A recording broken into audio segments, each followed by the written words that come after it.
সবাইকে ঈদ মুবারক। স্বাগত জানাচ্ছি খেলার সময়ের ঈদ বিশেষ আয়োজন খেলার তার অনুষ্ঠানে।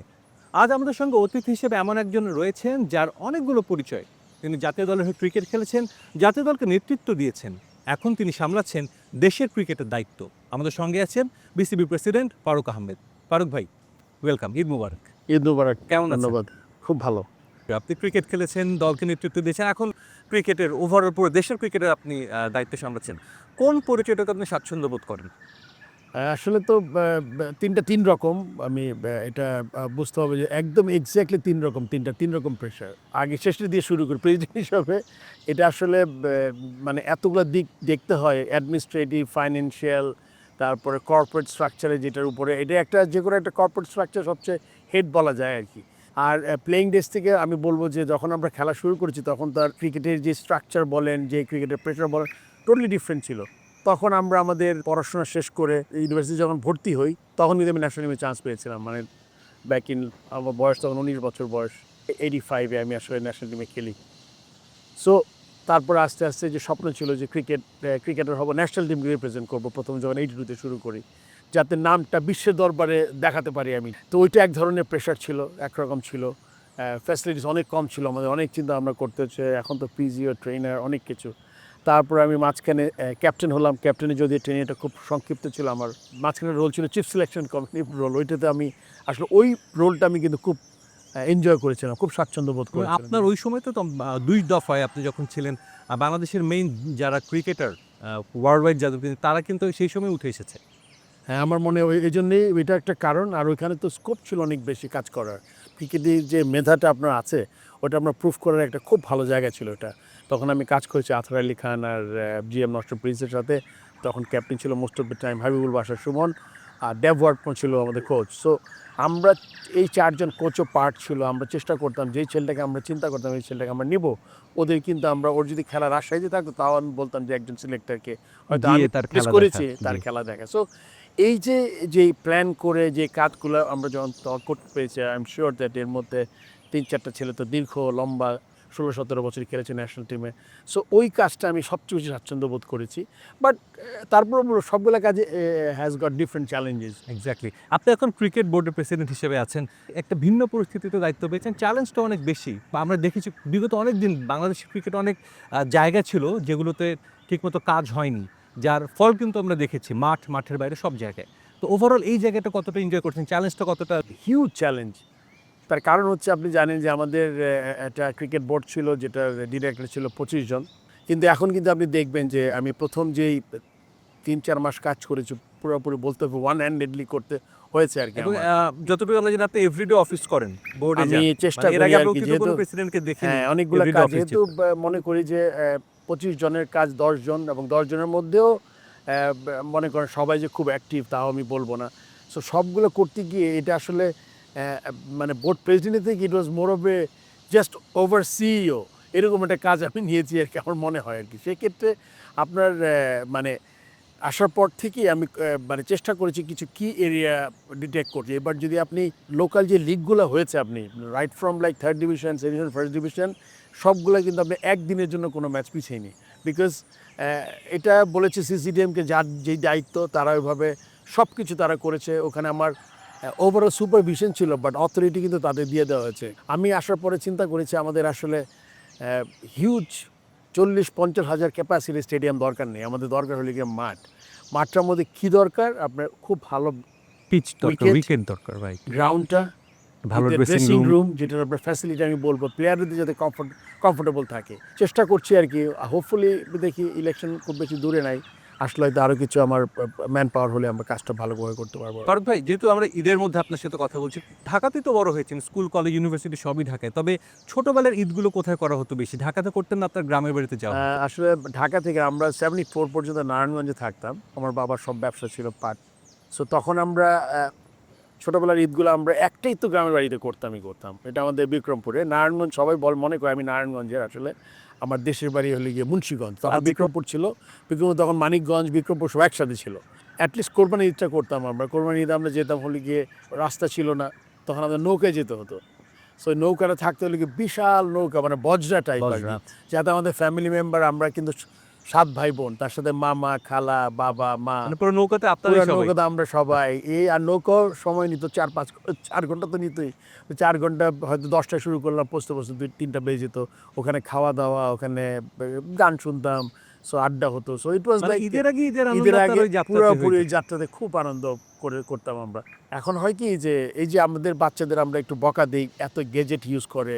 আসলে ওদের তো করারও কিছু নাই। Right. দে আর সো একদম ভিতরে একটা জায়গায় বন্দি টাইপ আর কি। আমার মনে আছে ঈদের আগের দিন রাতে প্রবাবলি ঈদের 4 গুণ মজা করতাম আমরা। চাঁদ রাত। হ্যাঁ, চাঁদ রাতে যেটা আমরা বসে সবাই মিলে আড্ডা মারতাম। এরকম একটু বলেন না কোন একটা ছোট মজার কোনো অনেক ঘটনা মজা বলেন। মানে কি আমরা যেহেতু আমি বলেছি আমার ফ্যামিলি বেশ বড়, আমরা ভাই বোনই অনেকগুলো, তারপরে তো খালা মামা আছে। বুদ্ধিমন্ত একটা খেলা খেলতাম, কানে কানে নাম বলতে হতো, তারপরে লোকেট করতে হতো। So it was like a amazing experience আর কি। এটা যেটা বাচ্চারা এখন খুব মিস করে, আমি মিস মনে করি, যেটা তাদের জন্য খুব বিরাট একটা ব্যাপার হতো আর কি, এই জিনিসগুলো পেত তারা। এখনকার ঈদ আর ছোটবেলার ঈদের মধ্যে পার্থক্যটা কি দেখেন, বা এখনকার ঈদের সকালটা কিভাবে কাটে?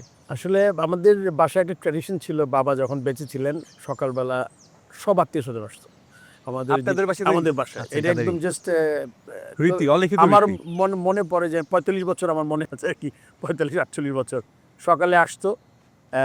ওইরকম আগে তো অনেক মানুষ আসতো, বিকজ ফ্যামিলি অনেক লম্বা ছিল।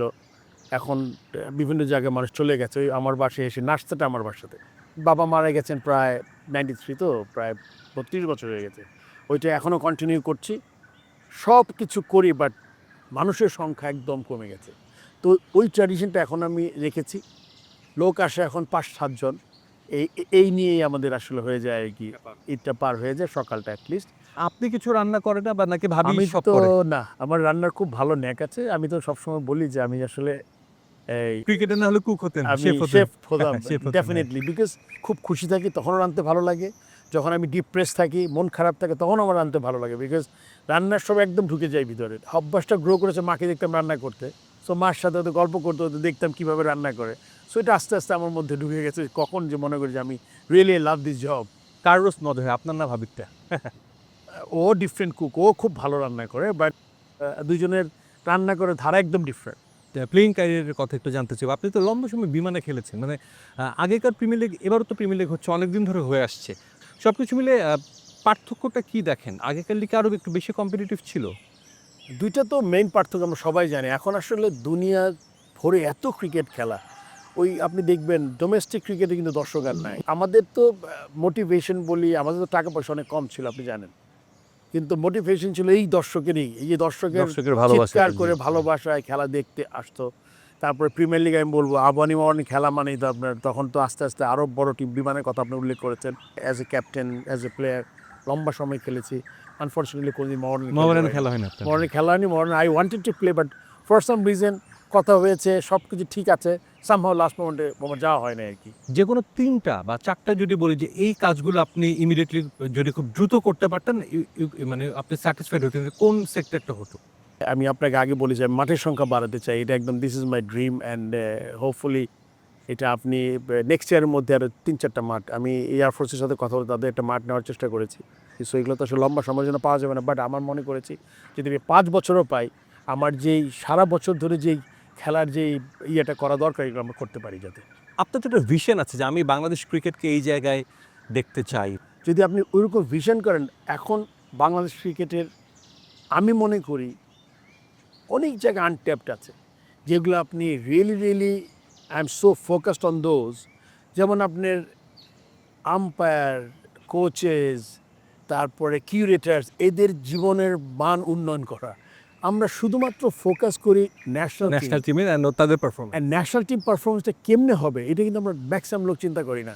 আপনি হঠাৎ বিচ্ছিন্নভাবে আউট অফ 10 গেম 2-3টা ম্যাচ জিতবেন আপনি, because Tamim Iqbal, Shakib Al Hasan, Mushfiq Mahmudullah, there big names তারা আছেন, তার সাথে হয়তো বা মিরাজ টিরাজ কিছু পারফর্ম করবে, আসবে। কিন্তু আমি চাই এমন একটা টিম, 3 ফর্মেটেই যার যেই কাজ, এটা আমি কিন্তু বোর্ডে বলে দিয়েছি, এটা ওদেরই করতে হবে, অ্যাকাউন্টেবল হতে হবে। তারপর আমি একটা ট্রাস্টও করছি, যেতে আপনি জানেন যে আমাদের ইন্ডিয়াতে পেনশন পায়, এটা আমাদের কাজ প্রায় শেষের দিকে। একটা ট্রাস্ট ছিল, ওটাকে ফাংশনাল করছে। মিরপুর স্টেডিয়ামে একটা একাডেমি রয়েছে, একাডেমি মাঠ, একটা হোস্টেলের মতো। মূল একাডেমি বলতে আমরা যা বুঝি, ভারতে বেঙ্গালুরুতে আছে, এবং সেটা ওয়ার্ল্ড ক্লাস। দেখেছেন তাদের ইনফ্রাস্ট্রাকচার কেমন। সো এই একাডেমিটা নিয়ে কি আপনারা কোনো প্ল্যানিং করছেন, মানে সত্যিকারের একটা খুব- একাডেমি কি আমরা দেখতে পাবো? খুব শর্ট করে বলে দিচ্ছি, আমাদের কিছু প্রজেক্ট, আমরা পাইলট প্রজেক্ট নিয়েছি। আপনি জানেন যে আমাদের সিলেটে 2টা মাঠ আছে, ওখানে আমাদের ডর্ম নাই, তার সাথে হয়তো বা একটা ইনডোর একাডেমির মতো একটা ফ্যাসিলিটি তৈরি করব। চিটাগং, যেটা আপনার সাগরিকার পাশে আপনার মহিলাদের একটা মহিলা কমপ্লেক্স আছে, আপনি জানেন, ওটার ব্যাপারে চিন্তা করেছি। কক্সবাজার আমাদের 2টা গ্রাউন্ড আছে, যেটাকে আমরা একটা ওয়ার্ল্ড ক্লাস একটা একাডেমি টাইপ, ওখানে একটা ডর্ম করার চিন্তা করেছি 120 রুমের। ওটা ডিজাইন হয়ে গেছে, ভিশন অনেক আছে, তো এখন সময়, একটু এই সময় দরকার এবং সেটা সময় execute দরকার। এই করতে সময়ের exactly। জন্য আমার মনে হয় যে কিছু সময় বেশি পেলে আমার মনে হয় অনেক কিছু আছে মাথায়। আর আমার সবচেয়ে বড় কাজটা আমি কিন্তু ধরতে পারি না, প্লেয়ারদের সাথে কিছু সময় কাটানো। আমরা আসলে আমাদের দেশের রীতি এমন একটা, যেখান থেকে আসলে পদত্যাগ করা এটা আমরা দেখি না, যে বাট আপনি সেই কাজটা করেছিলেন প্রধান নির্বাচকের পর থেকে, আপনার কাছে হস্তক্ষেপ করা হয়েছিল এবং সেটা আপনি, এটা ওপেনলি সবাই জানে। বাট এই যে এই রীতিটা কতটা ইম্পর্টেন্ট আসলে আপনি যদি একটু সেটার উত্তরটা আমি অলরেডি তোমাকে দিয়েছি, হ্যাঁ। যে অ্যাকাউন্টেবিলিটিটা তৈরি Right. হবে কখন, যখন তুমি কাউকে অথরিটি দিবে। অথরিটি দিলে সে ফুল অথরিটি এবং সে অ্যাকাউন্টেবল হবে। এই কারণেই কিন্তু আমি, কেন আমাদের জিনিসটা মিক্স করে দিয়েছিল, ডিরেক্টর দেয়ার এমপ্লয়ার, মানে তারা পলিসি মেকার, আমি হলো selector, chief selector as a employee. So director and employee, it doesn't work. তারা যেটা বলবে তারা খেলা দেখবে না। আমার এই আর্গুমেন্টটা ছিল যে যদি ডিরেক্টর সিলেক্টর হয়ও, তাদের খেলা দেখতে হবে, তাহলে তামিম, সাকিব, মুশফিক, মাহমুদুল্লাহ তো তৈরি হতো না। আপনি দেখবেন এক্স্যাক্টলি লাস্ট 8-7 বছর তাই হয়েছে। এই জন্য আমি করেছি। আমার মনে হয় যে এই জিনিসটা অ্যাকাউন্টেবিলিটি আনতে হবে আপনার অথরিটির মাধ্যমে। অবশ্যই। এবং যদি আপনি মনে করেন কেউ, if someone is not doing right or not doing their job, you can always sack them and get a new people. Exactly. অসংখ্য ধন্যবাদ ফারুক ভাই। আমরা যেহেতু ঈদের একটু শুভেচ্ছা যদি দর্শকদের দিতেন, কোনো যদি মেসেজ থাকতো সেটা যদি দর্শকদের বলতেন। আমার মনে হয় সবাইকে আগেই বলছি যে একদম নতুন দেশ আমরা ঈদ করতে যাচ্ছি, প্রথম ঈদ। সবাইকে ঈদ মোবারক। এখন যেহেতু একটা রিবিল্ডিং প্রসেসে যাচ্ছে, শুধুমাত্র দেশ না, ক্রিকেট বোর্ডে যাচ্ছে, আপনি এই সময়টায় একটু ধৈর্য ধরে থাকতে হবে। এবং সবাইকে ঈদের শুভেচ্ছা জানিয়ে আমি আমার আজকের প্রোগ্রামটা তোমার অনুমতি নিয়ে শেষ করছি। অসংখ্য ধন্যবাদ ফারুক ভাই। দর্শক সবাইকে ধন্যবাদ জানাচ্ছি এবং একই সঙ্গে শেষ করছি আমাদের আজকের খেলার তারার আয়োজন। সঙ্গেই থাকুন সময়ে।